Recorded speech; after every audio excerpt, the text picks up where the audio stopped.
Hi. I took some time off from posting and everything because everything is getting to me.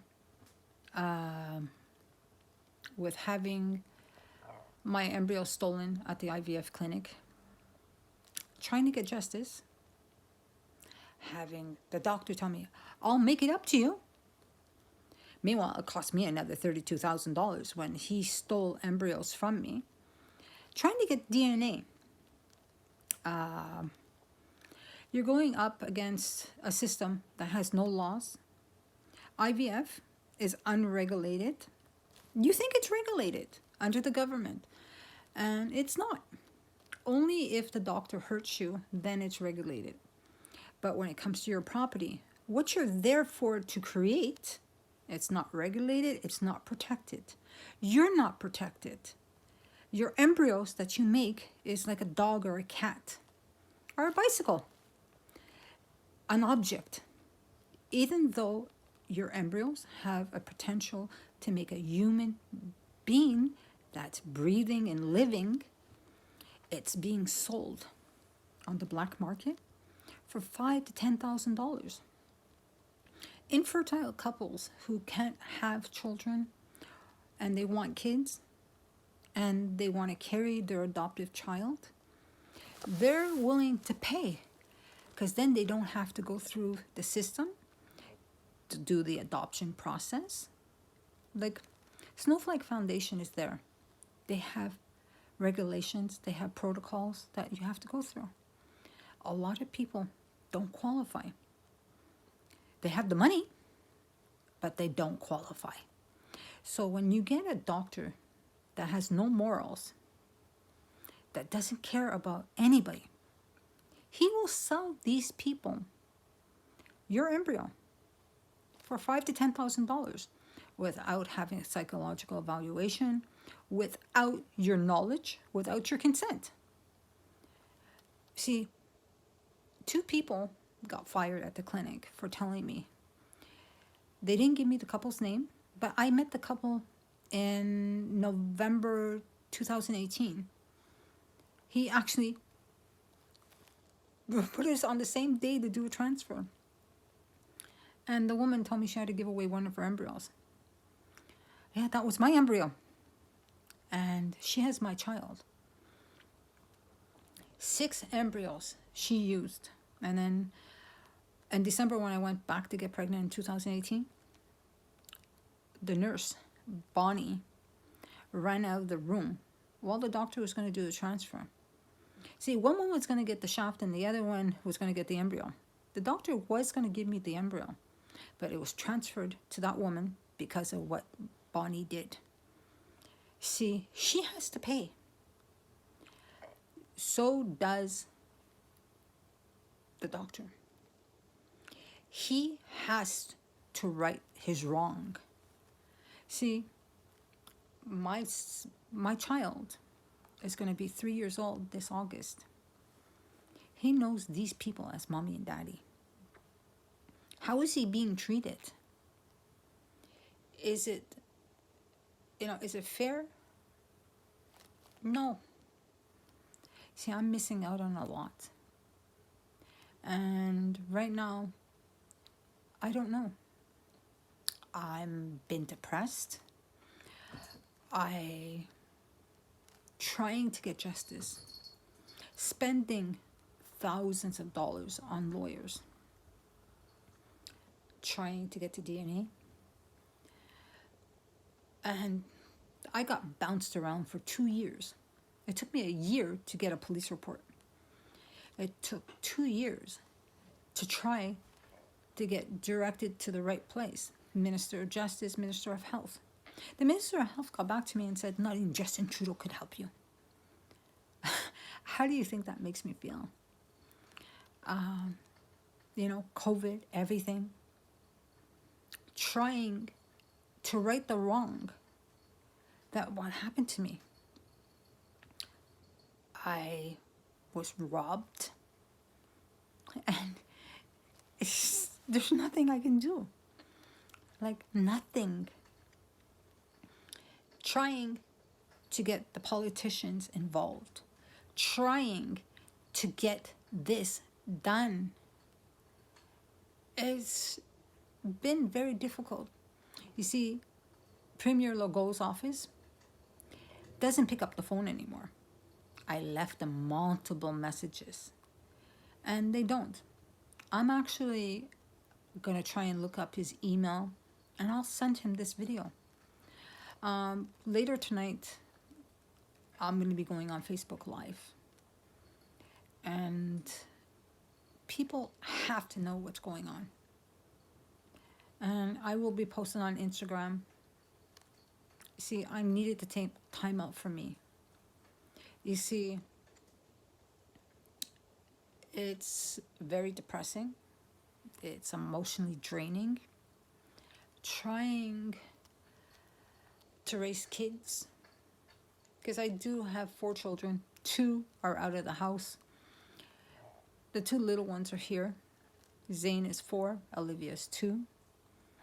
And daily life, you know, and trying to get this done and without being emotionally broken. See, I am emotionally broken. See, my child was stolen. And there's nothing that can be done because there's no law that protects your embryo. It's property. And right now, I want DNA testing. I want the clinic investigated. And I want this to be made very public. There was a reporter that was on CTV on infertility and the struggles that she went through to conceive and miscarriages and everything. See, I'm going to reach out to her on Facebook because she just wrote a book on the struggles and infertility and with loss, sorrow, and adoption. And she has to know there's more than that. There's money, there's greed, there's manipulation, and robbery, and about embryo theft, about how desperate people do get to have a baby, that they're willing to steal from another couple just to achieve their dreams. Not doing it legally. And God knows what kind of background these people have.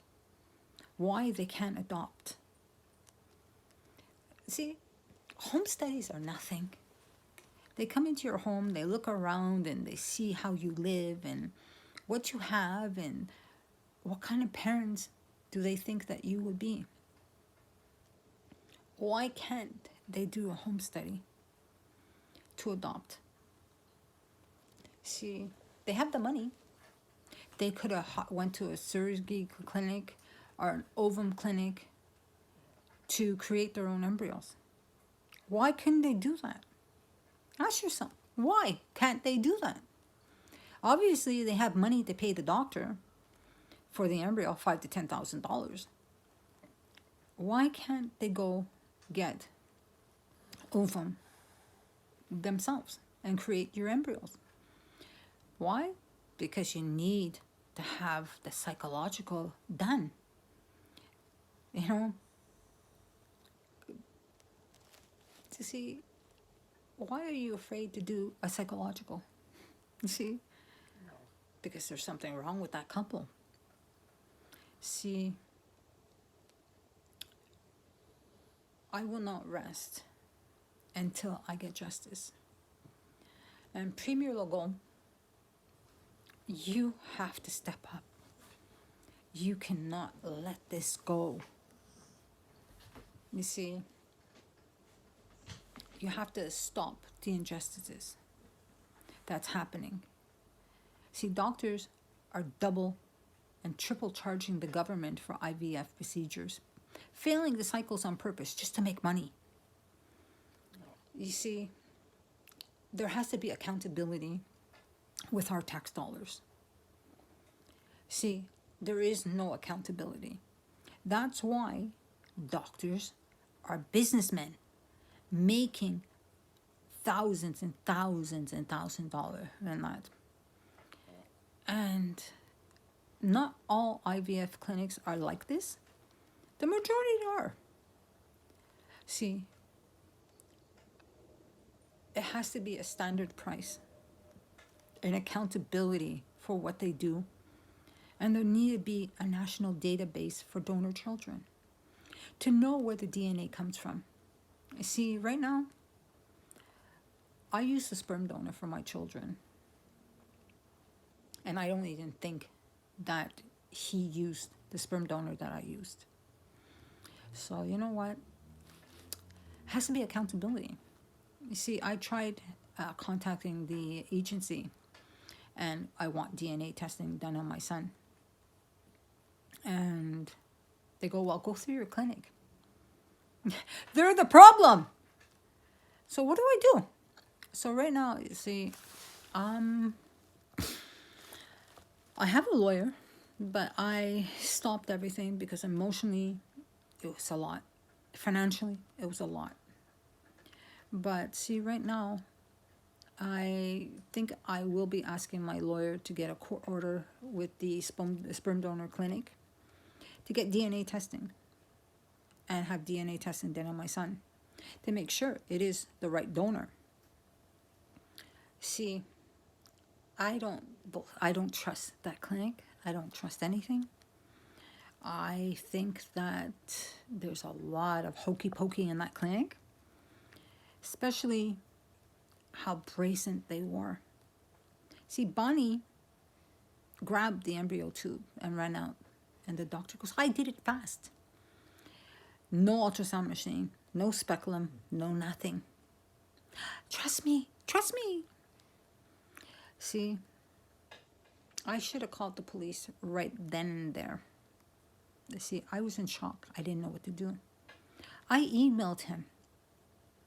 I have my emails to back it up. See, but right now, this is a multi-billion-dollar industry. And where there comes money, there's evil. See, it has to stop. See, I know about it. How many other women don't know about this? See, everybody has to be accountable. And it's up to our governments to step up and say no more. See, Justin Trudeau says he's for women and women's rights, but why doesn't he step up for the IVF industry and stop the black market? Stop stealing women's embryos. He needs to step up. Somebody in the government. See, I called Premier Legault's office, and the cabinet minister was notified. The file was given to them, but no one got back to me. Not even the police. Nancy Lozo was supposed to get back to me.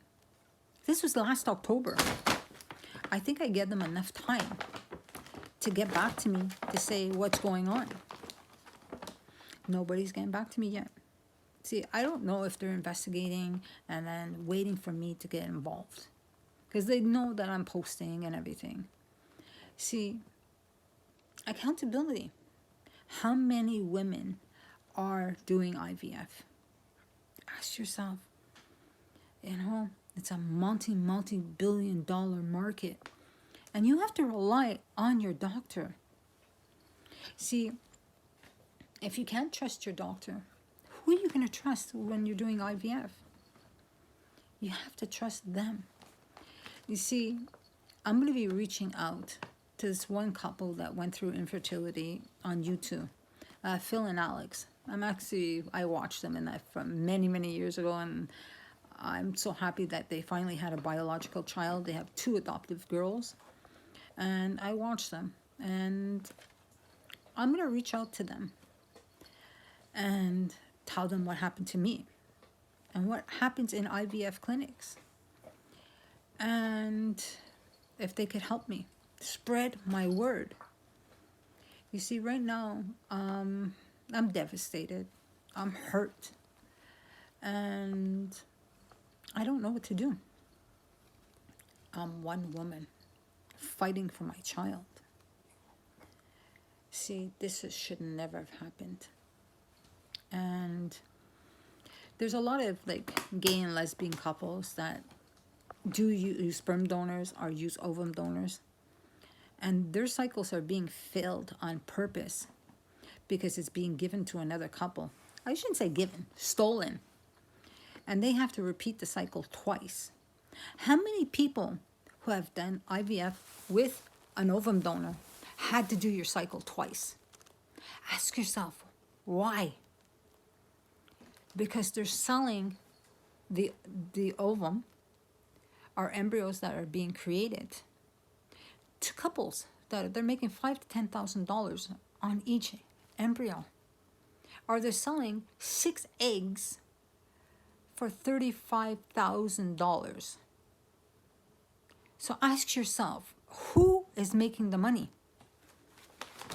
It's the clinics. So they're failing your cycle, and then they have another cycle, and then they're skimming off the top of that one, and then giving you a couple of your embryos. Hopefully you do get pregnant, or you have to do a third cycle and be scalped again. See, that's why I'm saying there need to be a national database for donor children. If you're not using your DNA, it should be registered for the sake of the child and to know the medical history on that child. Because if something goes wrong, there's no way for you to find out medical history with a stolen embryo that is a stolen child.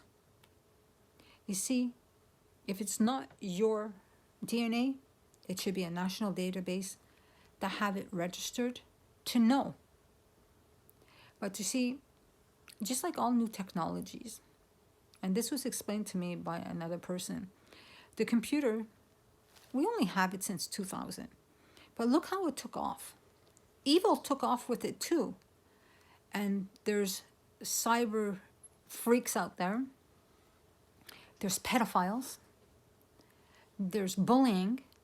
But we had to step up to protect many, many different people and children. We put up safeguards. We have security experts that are monitoring our internet. But who do we have monitoring the IVF clinics? Ask yourself. There is no legal protection for any woman in Canada, in the US, to protect your property. There is someone to protect your body if something happened to you, but for your property, there's nothing.